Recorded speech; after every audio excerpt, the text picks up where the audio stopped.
Hola amigos, ¿qué tal? Pues bienvenidos a este primer programa de Lean con Amigos y Café. Es un gusto para mí presentar a mis dos amigos que están aquí presentes.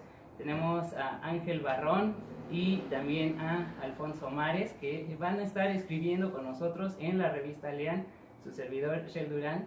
Y bueno, quiero platicarles un poquito de lo que es la revista. La revista Lean tiene un acróstico ahí que es: lean literatura que los haga reflexionar, escudriñen todo, apliquen lo bueno y no se dejen bíblico chamaquear. Y es precisamente ese el objetivo que nosotros tenemos, que ustedes puedan conocer más de la escritura y más de la teología. Y este programa de Lean con Amigos y Café pues está también diseñado para que puedan escuchar conversaciones sobre temas teológicos, reflexiones, reseñas de libros y entrevistas con estudiantes y también teólogos del momento. Entonces va a ser un tiempo muy agradable, muy divertido, muy ameno, pero también de mucha reflexión. Entonces es un gusto estar con ustedes en este primer episodio o en este primer lanzamiento que vamos a tener. Y para esta fecha, algo que vamos a estar trabajando en las siguientes publicaciones es precisamente el acróstico de Lean. Y el primer punto que vamos a tratar pues es literatura que nos haga reflexionar. Y para eso pues estamos el día de hoy para comentar algunos libros, algunos títulos y que ustedes conozcan pues también autores y qué les puede ser de utilidad en su vida diaria. Así que no sé quién quiere empezar. Alfonso, Ángel, con su reseña. Sí. Bueno, pues yo escogí para este programa El costo del discipulado de Dietrich Bonhoeffer. En realidad es un libro bastante ameno. Recientemente fue publicada nuevamente porque ya si tú lo buscabas en una librería cristiana no lo encontrabas en librerías católicas, pero fue reeditado y bueno, Editorial Peniel es quien lo trae. La verdad es que al principio yo estaba un poco rejego con esta traducción, pero es bastante digerible, no cambia mucho y sobre todo el contenido, ¿no? Nos habla sobre la gracia y sobre el discipulado, y muchas veces nosotros cuando llegamos al cristianismo creemos que tal vez solamente era como recibir a Jesús como nuestro Señor y Salvador, porque eso fue lo que nos enseñaron en algunas iglesias y ya automáticamente me vuelvo cristiano. Pero Bonhoeffer nos habla y nos dice, no es así. El discipulado es seguir a Cristo, y entonces lo que te hace cristiano en realidad es el seguimiento y una gracia costosa, ¿no? Y hablar de una gracia costosa es interesante porque estamos acostumbrados también a hablar de gracia, y la gracia es gratis y la gracia entonces no me cuesta.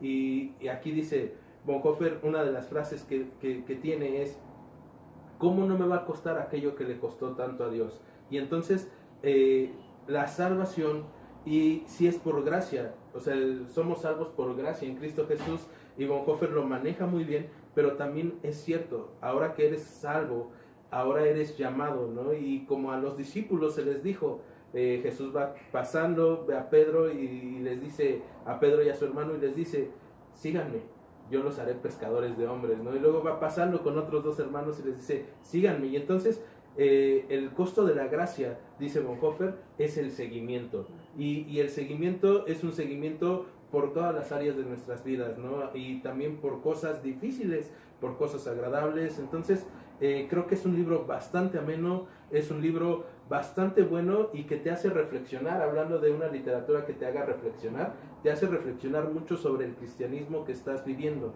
sobre la forma en cómo estás llevando tu vida, y no dividirla en una vida secular y una vida cristiana, sino tu vida completa, ¿no? Cómo estás viviendo y cómo estás siguiendo a Cristo, pero también hablando de Cristo a los demás, porque el seguimiento también te impele a hablar de Él y a hablar de las virtudes de aquel que nos llamó de las tinieblas a su luz admirable. Es bien interesante ver la vida del teólogo, porque no nada más es letras, o sea, no nada más escribe bonito, sino también lo lleva a cabo, y puedes verlo cuando él participa activamente en la resistencia, ¿no? Y entonces tú dices, bueno, ¿y hasta dónde puede llegar mi vida de seguimiento a Cristo? Bonhoeffer lo lleva hasta la muerte.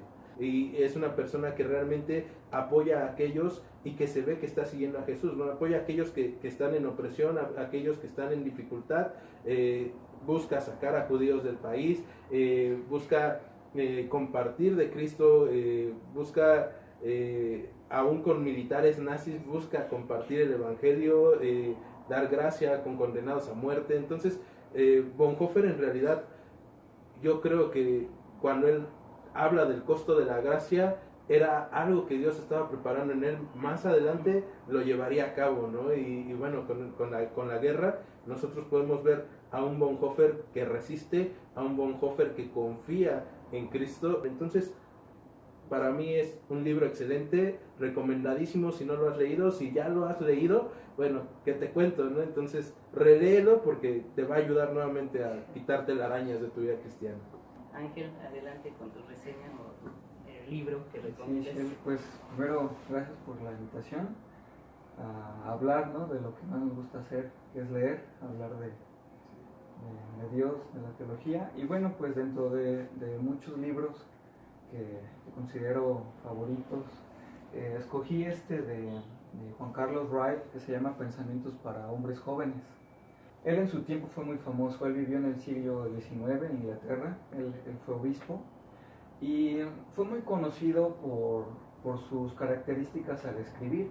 Y bueno, pues este libro me marcó porque al inicio él comenta su intención de escribirlo, ¿no?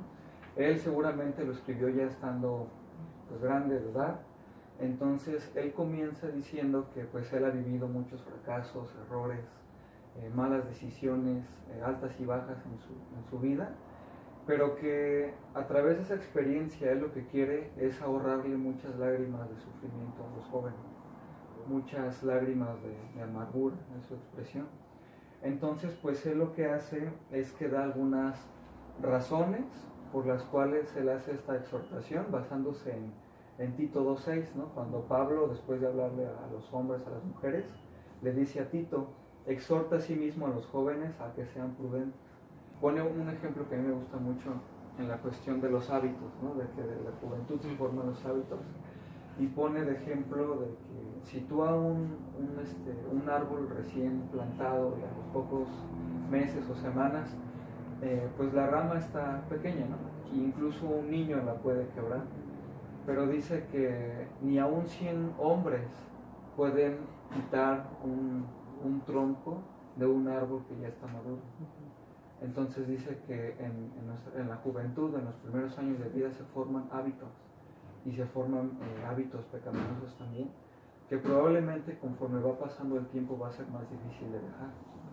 Entonces, bueno, a través de eso, pues él comienza dando una exhortación a los jóvenes, porque dice que muchos jóvenes dicen en las cosas de Dios, en el cristianismo, pues no, eso es para grandes, ¿no? Ahorita quiero disfrutar la vida y ya cuando esté más grande ya voy a meditar en eso, ya voy a pensar, ¿no?, acerca de eso, pero ahorita quiero disfrutar, ¿no? Y no, realmente él dice que hay que reflexionar en que la vida es muy corta. La vida es muy corta y de momento tienes 18, ya después ya tienes 25, luego ya tienes 30, 40, ¿no? Y se te va la vida. Y de 30 ya es Gracias.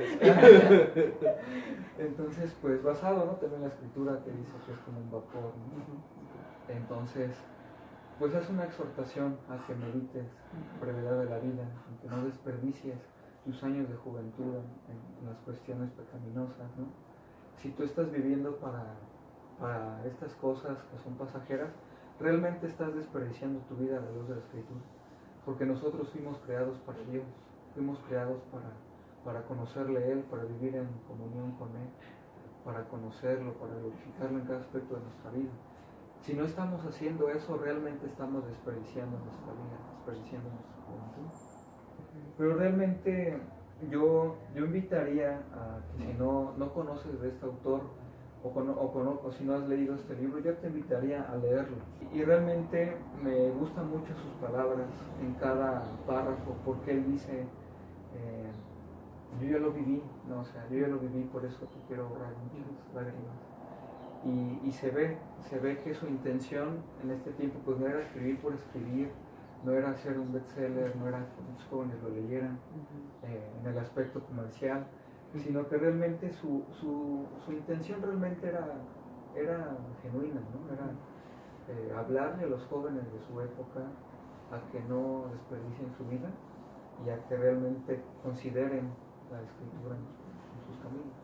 Y yo el que quiero recomendarles es La imitación de Cristo, de Tomás de Kempis, del siglo XV. Bueno, brevemente, Kempis nace en 1480 más o menos, y muere, 1380 y muere en 1470. Estamos hablando de unos 40 años, 50 años previo a la Reforma, es este autor, para que lo ubiquemos.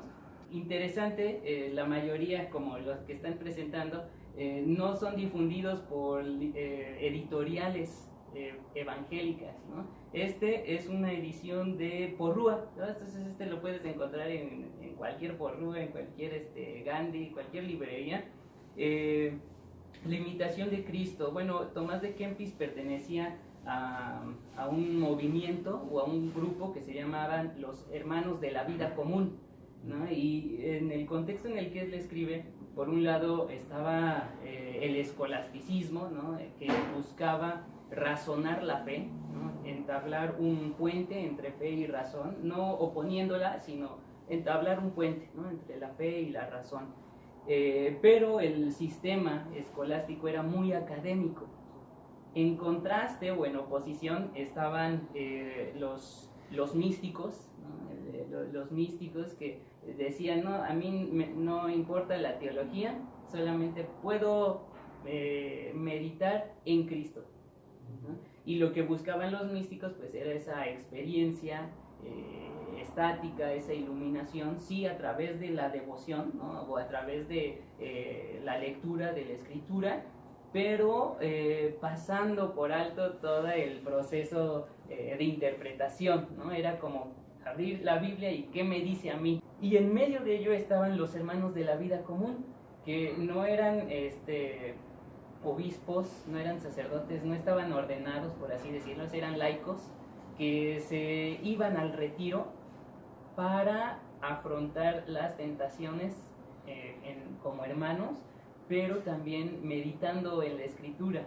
Entonces eran unos creyentes fervientes, ¿no? que buscaban hacer un estudio de la escritura por ellos mismos, ¿no? Eso es algo bien interesante de los Hermanos de la Vida Común. Y estamos hablando de las zonas de Alemania, Holanda principalmente. Kempis es de Holanda. Entonces lo que buscaban era eso, pero no era solamente la devoción y tratar de entrar en éxtasis, ¿no? No, lo que ellos hacían, por ejemplo, era copiar los textos bíblicos y traducirlos al idioma común, no para que fueran difundidas, sino para ellos mismos comprenderlo. Entonces ellos eran inteligentes, ¿no? Es decir, no dejaban la razón a un lado.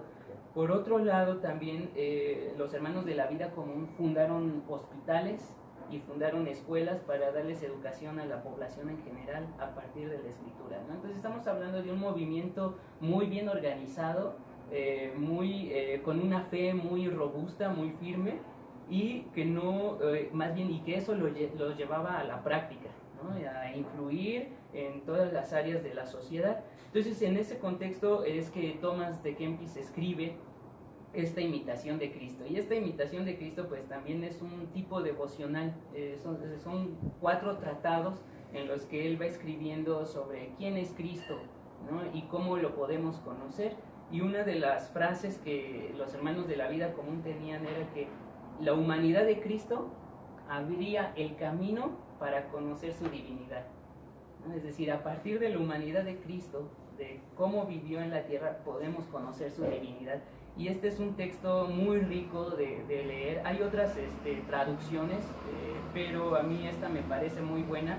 Y además, bueno, al principio cuenta con una introducción precisamente al contexto y una cronología de la vida de Kempis, ¿no? Entonces está muy completa esta edición y quiero leerles pues también algunas porciones, pero pues vamos en orden. Entonces empezamos contigo, alguna que quisieras compartirles. Bueno, pues yo creo que algo de lo que te toma de la mano desde el principio de la lectura. Entonces yo quiero leer del primer capítulo una parte que es sobre la gracia, ¿no? Y dice: la gracia barata es la predicación del perdón que no requiere arrepentimiento, bautismo sin disciplina de la iglesia, comunión sin confesión, absolución sin confesión personal. Gracia barata es la gracia sin el discipulado, gracia sin la cruz, gracia sin Jesucristo viviente y encarnado. La gracia de alto costo es el tesoro escondido en el campo, por el que un hombre alegremente irá y venderá todo lo que tiene. Es la perla de gran precio que para comprar el mercader venderá todos sus bienes. Es la ley real de Cristo, por la cual un hombre se quitará el ojo que lo hace caer. Es el llamado de Jesucristo ante el cual el discípulo dejará sus redes y lo sigue. La gracia de alto costo es el evangelio que debe de ser buscado una y otra vez, el don que debe de pedirse, la puerta que un hombre debe de golpear.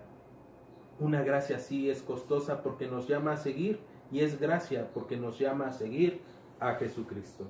Bueno, igual parte de su introducción dice este párrafo, dice: joven, tu tiempo es corto, tus días son pocos, una sombra, un vapor, un cuento que pronto se acaba. Tu cuerpo no es de bronce. Los muchachos, dice Isaías, se fatigan y se cansan, los jóvenes flaquean y caen. Puedes perder la salud en un instante, solo basta una caída, una fiebre, una inflamación, un vaso sanguíneo roto que se produce en gusanos que se alimentan de ti. No hay más que un paso entre ti y la muerte. Esta noche quizás tu alma sea requerida de ti. Eres rápido en el camino de este mundo y rápidamente te irás. Toda tu vida es una incertidumbre, pero tu muerte y el juicio sí son seguros. Tú también tendrás que oír la trompeta del arcángel y presentarte ante el gran trono blanco. Tú también obedecerás a la orden que Jerónimo decía, siempre timbraba en sus oídos: levantaos muertos y venid al juicio. Seguramente vengo a prisa. Es una declaración del juez mismo, por eso no me atrevo a dejar de exhortarte, ni puedo dejar de hacerlo. Y la imitación de Cristo, esta porción dice: el hombre fervoroso y diligente a todo está dispuesto. Mayor trabajo es resistir a los vicios y pasiones que sudar en los trabajos corporales. El que no evita los defectos pequeños, poco a poco cae en los grandes. Te alegrarás siempre a la noche, si gastares bien el día. Vela sobre ti, despiértate a ti, amonéstate a ti, y sea a los otros lo que fuere, no te descuides de ti. Tanto aprovecharás cuanto más fuerza te hicieres.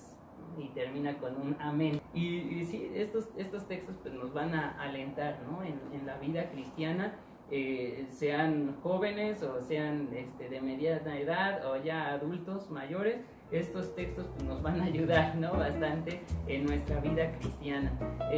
Si tienen algún comentario, alguna duda, pregunta o alguna sugerencia de tema a tratar, por favor escríbanos en los comentarios ahí abajo. Y también pues quiero agradecerles a ustedes por estar participando en este videoclip y también como autores en la revista. Próximamente, ya el 1 de mayo, vamos a sacar nuestra primera publicación de esta nueva etapa de la revista. Y pues esto es Lean con Amigos y Café. Gracias y nos vemos pronto.